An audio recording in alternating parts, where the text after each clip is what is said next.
What's up guys, Joe here with another episode of the Prelude series. Sorry guys, I've been super busy with the shop. It has been crazy busy, which is awesome. But I got some awesome things in store for the Prelude today, so let's get started. First, I'll loosen the 4 lug nuts. Then I'll jack up the car and put jack stands underneath.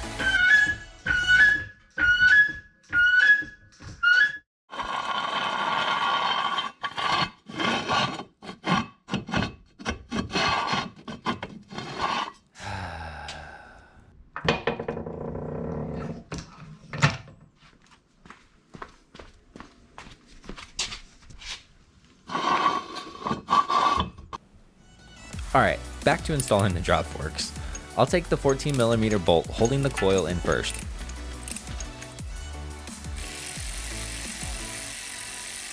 And then next I'll take the 17mm nut and bolt off the stop fork. Notice the ripped bushing.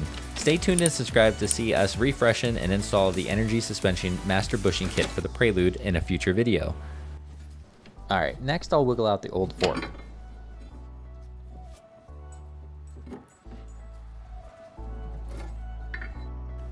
Now, comparing the two forks, the MPC one is a lot beefier and feels more solid than the stock fork. I'm excited to put these on. Pretty much following the same steps I used to take the stock fork off, I'll do here to put the new one on. Now these should drop the front end about 2 inches, so I'll probably need to adjust the coilovers.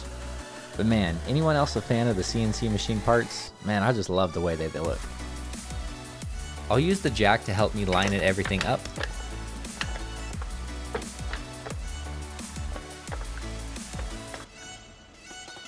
Now alright guys, slight issue with the drop forks. Now nowhere on the website does it say that you need the hunter-proof hardware kit in order to make these work. So when I first tried installing these with a stock top bolt, it would never start. And so I went to the MPC website and I bought the hardware kit. I waited about another week, and when those arrived, I had the same issue. The top just wouldn't start threading. After talking with the guys over at MPC, they realized that the fork wasn't properly helicoiled. So I got to send them back the fork, and apparently they're going to send me another one. So apparently it got missed through their quality inspection. So until then, we're going to find a different project to work on. So I guess now is a good time to introduce you guys to Monroe. Now, I originally picked up this 5th generation Prelude to rebuild the 5th generation Prelude I never got to drive, but owned for a short period of time. I named that one Maryland. I'll get into that story another time, but I picked this car up for $250 from a tow yard in 2019, right as the pandemic started. Now after inspecting it, I found that it had a front and rear aftermarket sway bars. It had strut bars, ground control coilovers, and the KYG shocks, you know, the typical 5th gen OG build. Now to be honest, I've lost interest in this project, and it's starting to become a parts car for the 4th generation Prelude. Now, while waiting for a new set of drop forks, I decided to take the rear sway bar off the 5th generation Prelude to replace the 4th generation's hollow stock bar, along with the end links and the bushings because those are just shot.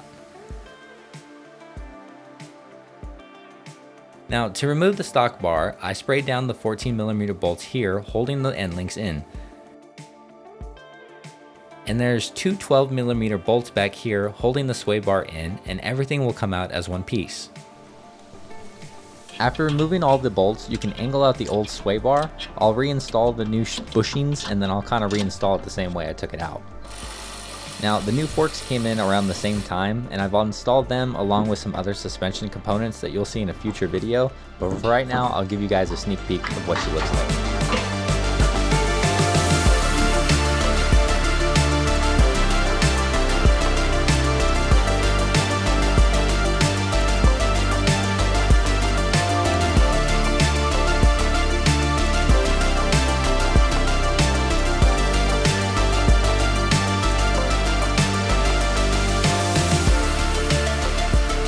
I've only put a few miles on the forks since installing them, but I could say the front end feels a lot tighter and more responsive.